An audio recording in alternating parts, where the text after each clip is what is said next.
Komið sæl, ég heiti Árný Guðmundsdóttir og er fagstjóri táknmálstúlkunar á Samskiptamiðstöð.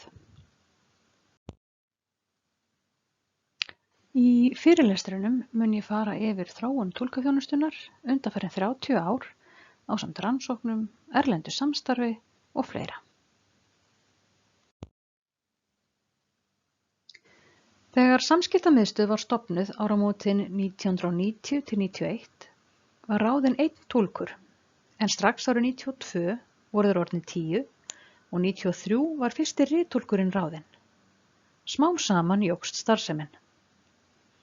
Árið 94 fór táknmálsfræðin af stað í háskólanum og ári seinna voru nokkrir nemanna farnir að vinna með skóla, svo að Samskiptamiðstöðin hafði aðgang að 14 táknmálstúlkum og 3 rittúlkum.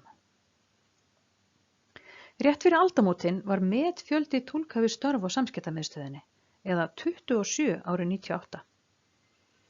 Upp úr því réð svo MH túlka til sín, túlkar fóru að vinna í Hlíðaskóla og fyrirtæki Hraðar hendur tók til starfa.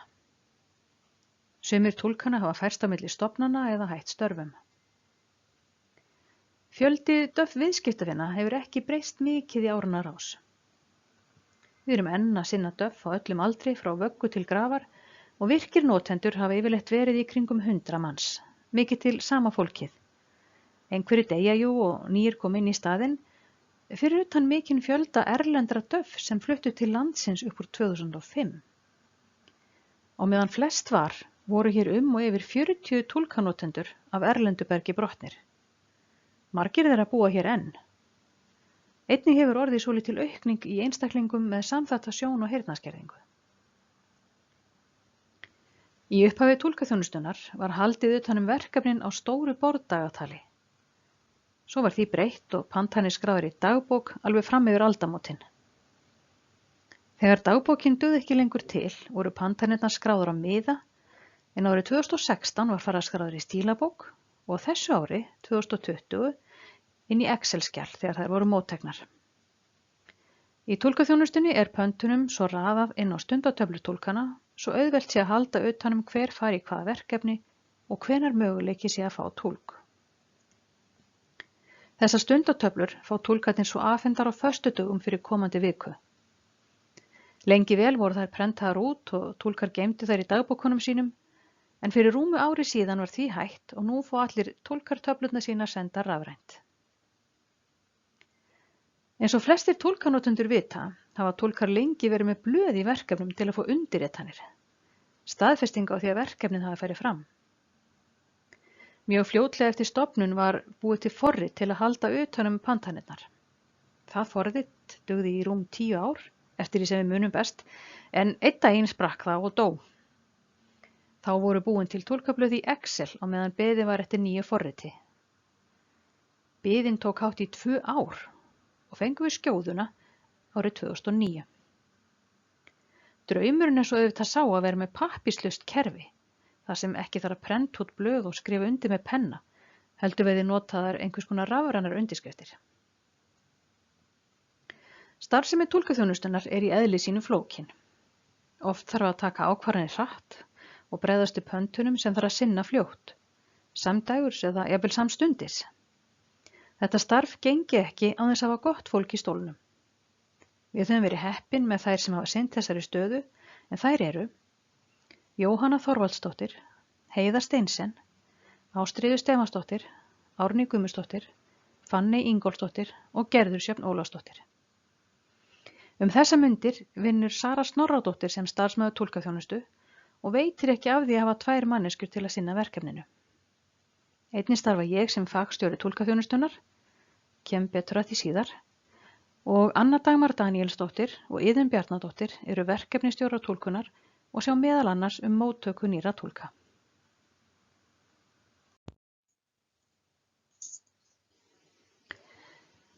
Þegar fyrsti hópur túlka útskrifaðist árið 97 voru mjög margir DÖFF í framhaldsskólum. Ekki bara unglingar, heldur líka margir úr 64 hópnum sem hefði verið að bíða eftir tækifæri til að mennta sig. Meiri hluti allrar túlkunar fram yfir árið 2000 fór aðalega fram í 2 framhaldsskólum, MH og Iðnskólanum. Táknmálstúlkar voru í skólatúlkun alla daga frá september til byrjunar desember og frá janúar fram í byrjun maí. Túlkarnir unnu mikla yfirvinnu á veturna og fóru löng sumarfrí því það hentaði bæði stofnuninni og túlkurum vel þar sem verkefnin yfir sumarið voru mjög fá. Árið 1995 skipaði þáverandi félagsmálaráðherra Rannveig Guðmundsdóttir nefnd sem skilaði af sér áliti túlkaþjónustu fyrir heyrnarlausa og þörf á lagasetningum.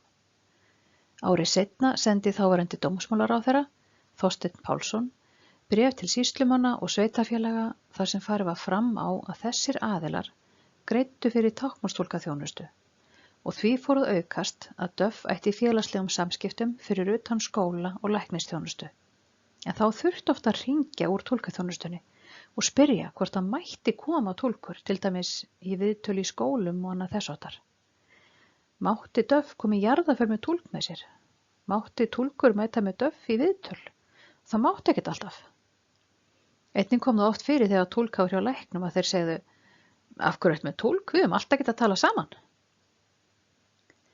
Þegar félagsleg túlkun fór að aukast var hluti af starfi túlkaþjónustunnar að sækja styrki hér og þar til að greiða fyrir þjónustuna, svo sem hjá sveitarfélögum, sérstaklega á höfuðborgarsvæðinu, hjá biskupsstofu svo hægt var að túlka við jarðarfarir, þegar DÖFF mátti hafa túlk með sér í svoleiðis athafnir, en einnig var sótt styrki frá fleiri aðilum. Á þessum tíma þurfti stundum dómsúrskurði svo að réttindi DÖFF til túlka verið tryggð. Þarna fór DÖFF-fólk virkilega að upplifa sig tilheyra bæði samfélaginu og jafnvel fjölskyldum sínum. Hafði hugsanlega aldrei áður getað rætt sinn hjartans mál við fjölskylduna eða tekið þátt í félagsstarfi barna sinna. Upp úr árinu 2000 bættist svo túlkun á háskólastigi við skólatúlkunina. Smám saman fækkaði DÖFF í námi en leið bættustu fleiri skólar, því að sjálfsögðu hafi ekki allir DÖFF áhuga á samskonar námi. Á svipuðum tíma var komin upp þörf á því að hafa túlk til aðstoðar í túlkaþjónustunni, til að aðstoða við að skipuleggja hvaða túlkar færu í hvaða verkefni. Verkefnin voru orðin fjölbreytt og mismunandi flókin og því ekki lengur hægt að senda hvaða túlk sem var í öll verkefni. Því var túlkur til aðstoðar til að meta hvaða verkefni þyrfti að leysa með reyndum túlki og í hvers konar verkefni minna reyndir túlkar getu farið. Enn leið tíminn og áherslur og ásókn í túlkanótkun breyttust. DÖFF fór að taka síaukinn þátt í félagslífi eftir að menntamálaráðherra Þorgerður Katrín Gunnarsdóttir lagði fé í sjóð sem hafði það að markmiði að greiða fyrir túlkun til félagslegrar þátttöku.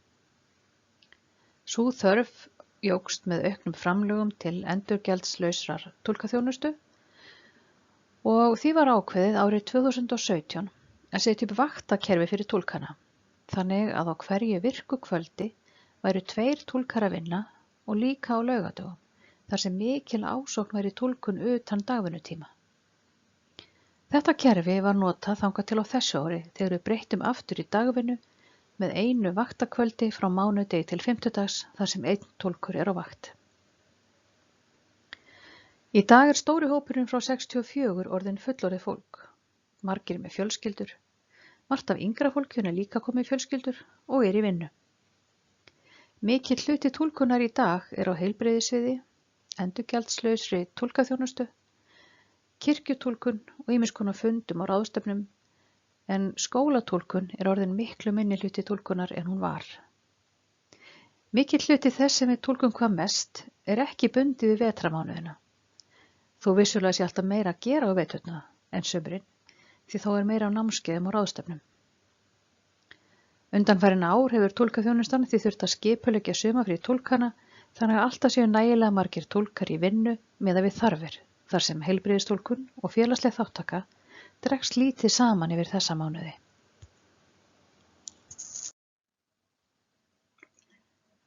Þegar fyrstu túlkarnir útskrifuðust áttu túlkar að vera algjörlega hlutlausir gagnvart öllu og öllum og svo til ósýnilegir. Ekki að hafa sig frammi á nokkurn hátt, helst að vera þannig að enginn tæki eftir þeim. Alls ekki að kynna sig með nafni, taka í hendin á heyrandi eða taka eitthvað pláss. Okkur fannst verkefnin hafa tekist frábærlega vel þegar DÖFF jafnvel gleymdu því að það hefði verið túlkur á staðnum. Þá höfðu við greinilega unnið mjög vel. En smám saman hefur þetta verið að breytast, bæði hér á Íslandi og víðar í heiminum. Árið 2014 kom út bók sem heitir Redefining the Role of the Community Interpreter. Hún er skrifuð af 2 gömlum túlkum og túlkakennurum sem vinna í Bretlandi.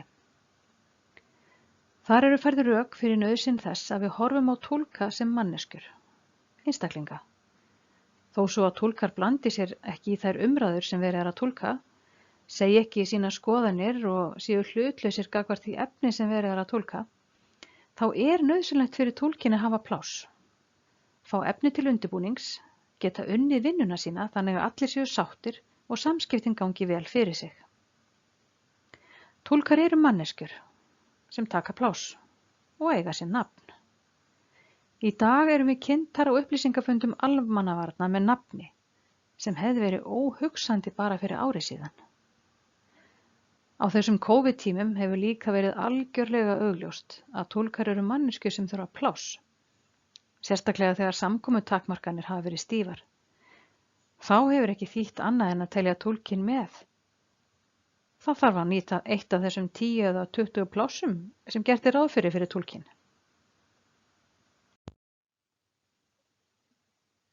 Í gegnum tíðina hefur markmið túlkunar verið að gera táknmálstalandi einstaklingum kleift að vera þátttakendur í samfélaginu á grundvelli íslensks táknmáls, sem þýðir að túlkarnir vinna við að túlka á milli þess og talarar íslensku að mestu. Einstöku sinnum þarf þó að túlka á önnur raddmál, aðallega ensku síðustu 10–15 árin. Í upphafi var stundum beðið túlkun á Norðurlandamál, en það hefur dregist alveg saman. Það kemur líka fyrir að beðið túlkun á önnur táknmál en íslenskt táknmál. Þá þurfa túlkar samskiptamiðstöðvar að fá aðstoð frá millitúlkum, svo allt komist til skila. Beiðnir þetta voru afar sjaldgæfar, gerðist svo að segja aldrei fyrstu 10–15 árin, en hefur aðeins færst í aukana. Þegar fyrsti túlkahópurinn útskrifaðist, voru samskipti Duff og túlka þannig að stundum fékk Duff far hjá túlki í eða úr verkefni. Túlki var réttur lyfseðill frá læknum til að fara með Duff í apótekið og svoleiðis. Litið var á túlk og Duff sem eina einingu og túlkurinn hlaut að vera vinur eða aðstandandi. Túlkarnir og Duff þurftu að vinna mikið í því að skapa fjarlægð á milli sín, svo að heyrandi notendur áttuðu sig á því hvert starfið væri og hvað fælist í því. Oftar en ekki var spurt, komuð þið saman? Eða, ert þú ekki með henni? Hjálpar þú honum með þetta? Í raun var þessi aðgreining hluti af valdeflingu Duff sem voru á þessum tíma að fá rödd til að koma sínum málum á framfæri í gegnum táknmálstúlka en án afskipta heyrandi fólks. Það var mikilvægt bæði fyrir Duff og túlka að samfélagið áttaði sig á því að túlkarnir væru eingöngu rödd og eyru Duff. Smám saman hefur stóra samfélagið vanist því að túlkar séu fagstétt, hlutlausir einstaklingar sem sinna sinni vinnu og eiga ekki endilega persónuleg tengsl við Duff. Túlkar fóru að sjást víðar en í einkaviðtölum með Duff og í skólum þegar ríki og borg fóru oftar að hafa túlk við opinberar athafnir, svo sem eins og þegar kveikt á jólatrénu við Austurvöll, gleðigönguna, kosningasjónvarp og fleira. Þannig vandist fólk því að sjá túlka að störfum og þótti sjálfsagðara að túlkar væru á hinum ýmsu stöðum. Í dag það auðvitað þannig að Duff og túlkar hittast þar sem túlkunum fer fram, eða á netinu núna þessa síðustu mánuði. Það þykir í flestum tilfellum sjálfsagt að Duff mæti með túlk með sér, eða hafi túlk í símanum, sem er ótrúlega mikil breyting á þessum 30 árum. Þegar fyrstu háskólamenntuðu túlkarnir útskrifuðust, voru allir mjög ánægðir með að fá loksins menntaða túlka. Nýju túlkunum var hrósað fyrir allt, öll mistök fyrirgefin og mikill stuðningur fékkst frá Duff samfélaginu. Túlkarnir sinntu öllum verkefnum og mjög sjaldgæft var að túlkar væru tvær að vinna saman. Það var einfaldlega of mikið að gera til að hægt var að senda tvær í sama verkefnið. Mikið gekk á og ekki var hægt að sinna öllum pöntunum. Á þessum tíma var til dæmis mjög algengt að ekki voru hafið túlkar í verklegum tímum í iðnskólanum. Ef það var laus túlkur mætti hann kannski fyrsta hálftíman og fór svo í annað verkefni. Á þessum tíma voru að sjálfsögðu ekki til farsímar sem allir ganga með í dag.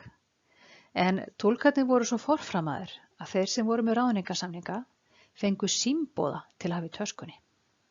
Það var hægt að hringja í símboðana úr borðsímum og senda tölustafi í þá. Við notuðum 1, 2 og 3.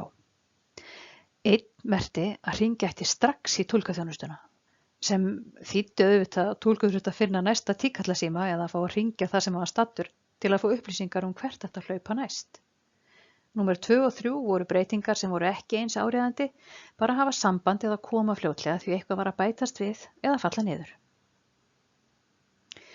Nokkuð mörg ár liðu frá því að fyrstu hóparnir útskrifuðust úr háskólanum 97-8 þangað til næsti hópur kom árið 2004 og þá voru móttökurnar öðruvísi. Þá hafði fólk gleymt því hvernig nýir túlkar væru og fékk þessi hópur heldur óblíðar móttökur á stundum. Sumir upplifðu jafnvel að sagt væri við þau: "Þið eru ekki eins góð og gömlu túlkarnir." Því miður, eða sem betur fer, eftir í hvernig maður lítur á það, var fólk algjörlega búið að gleyma hvað túlkarnir úr fyrstu hópunum voru rosalega óreyndir og klaufalegir oft á tíðum og voru að sinna verkefnum sem voru langt fyrir ofan getu þeirra. Eftir því sem útskrifuðum hópum fjölgaði varð móttakan þeirra faglegri, passaði upp á að nýir túlkar fengju verkefni við hæfi og færu oft í verkefni með reyndari túlki á meðan þeir var að þjálfast upp og ná upp bæði hraða og færni til að ráða við ýmiss konar verkefni. Í dag er helsta áskorun nýútskrifaðra túlka þetta ástand sem við búum við, COVID, sem þýðir færri verkefni, mikil fjarvinna og sú tækni sem fylgir henni og minni bein samskipti bæði við döff og reyndari túlka. Því þegar þessir túlkar voru í háskólanámi var fjartúlkun bara kynnt, farið yfir símatúlkun og svoleiðis. En þau lenda svo í því að mest af því sem þau gera er fjartúlkun eða jafnvel upptökur sem munu vera aðgengilegar mjög lengi, sem í raun allt annað en námi bjóða undir.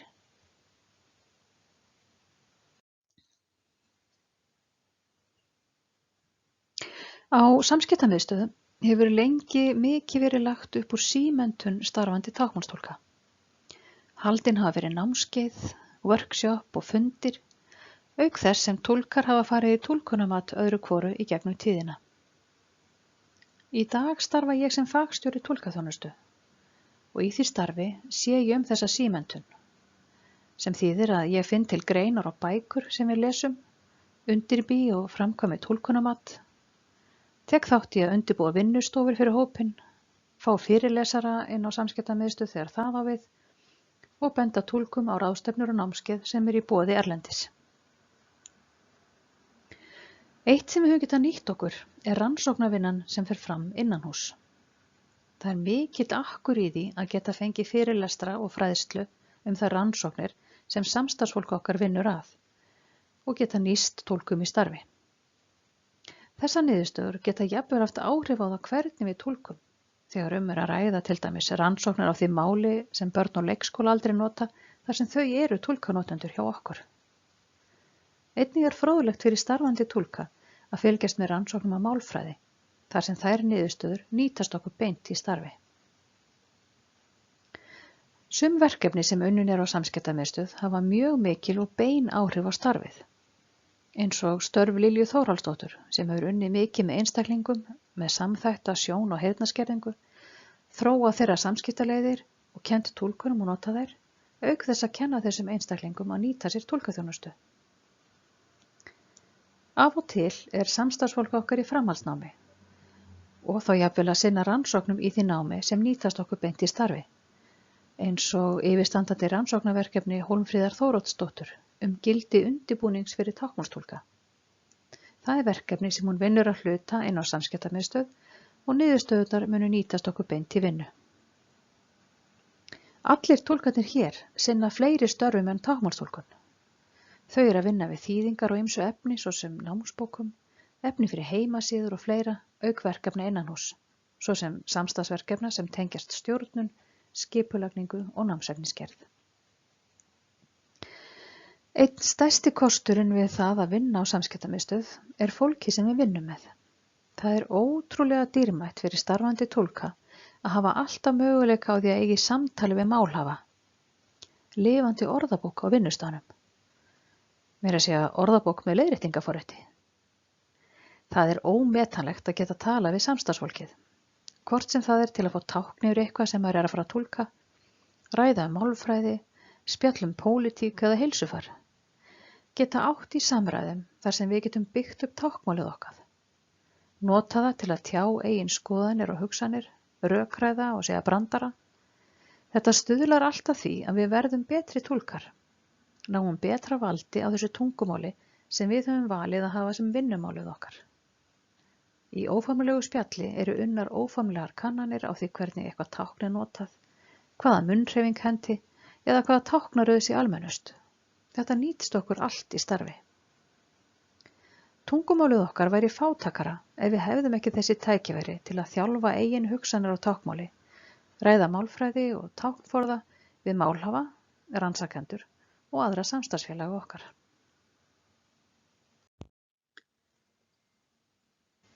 Á árunum 94 til 98 var túlkanám kennt í tilraunaskyni við Háskóla Íslands. Það fóru 2 hópar í gegnum námið á þessum árum. Til að byrja með átti þó bara fyrri hópurinn að klára túlkunarhlutann, en svo var ákveðið að útskrifa báða hópana. Námið var 60 eininga aðalfag og 40 eininga viðbótarnám frá háskólanum, en ekki var krafist að nemendur kláruðu BA-próf. Hlé var svo gert á kennslunni þangað til Rannveig Sverrisdóttir var ráðin sem lektor árið 2002, en þá hófst námið að nýju. Í gegnum tíðina hafa kennarar frá Samskiptamiðstöð séð um kennslu í táknmáli og jafnvel fleiri áföngum í táknmálsfræði og táknmálstúlkun. Því hefur verið mikið samstarf við háskólann.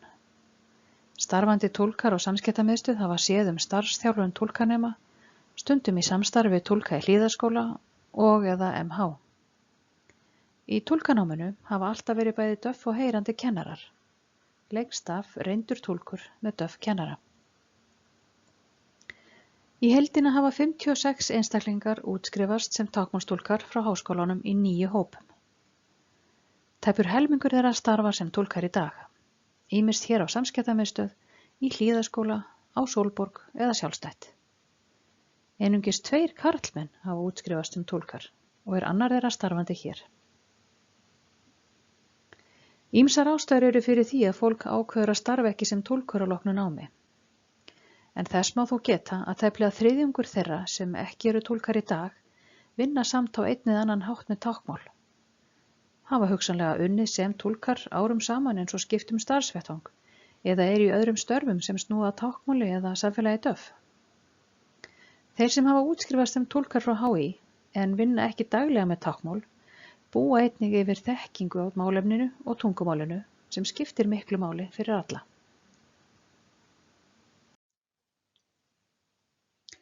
Táknmálstúlkun sem slík hefur ekki breyst mikið á þessum 30 árum, en erum við að túlka á milli íslensks táknmáls og íslensku að langmestu leyti.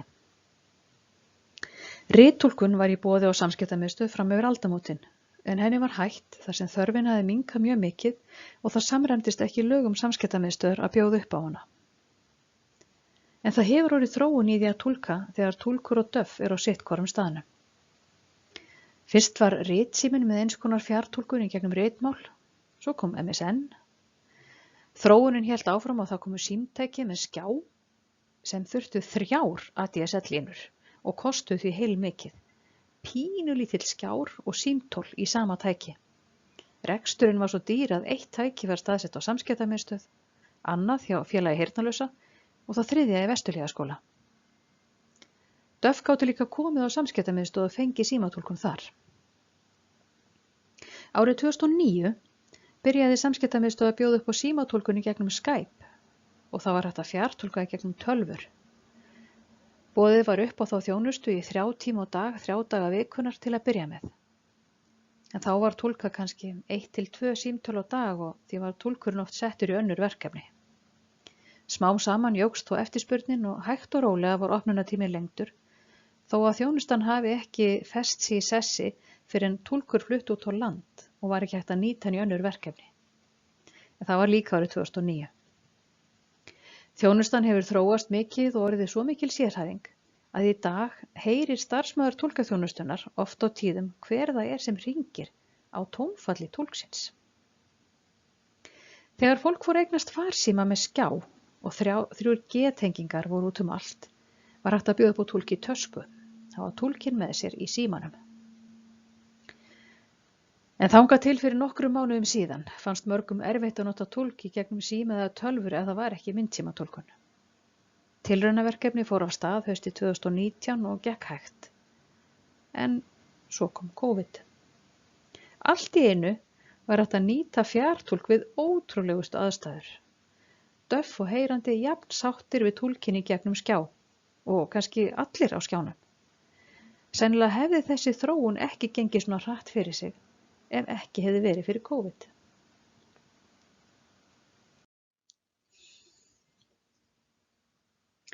Túlkar á samskiptamiðstöð hafa verið öflugir í erlendu samstarfi.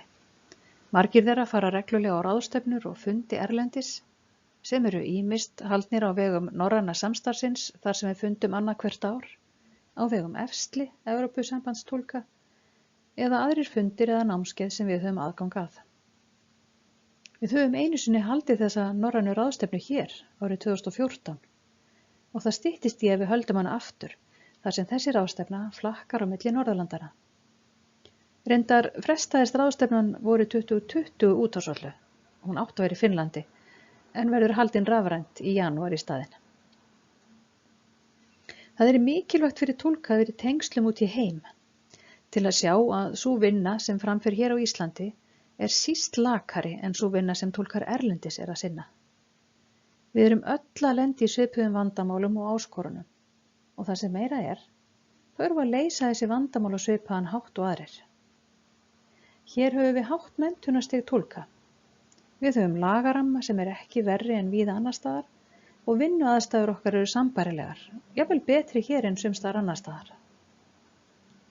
Þátttaka í erlendu samstarfi er nauðsynlegur hluti símenntunar túlka, því ekki er oft í boði formleg námskeið á vegum háskólans eða endurmenntunar fyrir þennan hóp þar sem hann er svo lítill, sem þýðir að sú leið sem við höfum hvað formlega menntun snertir fer fram erlendis. Það er öllum hollt, tel ég, að sjá hvernig aðrir sinna þessu starfi, hvaða rannsóknir er við að vinna og hvernig við getum nýtt þær hér heima til að þróa starfið okkar áfram.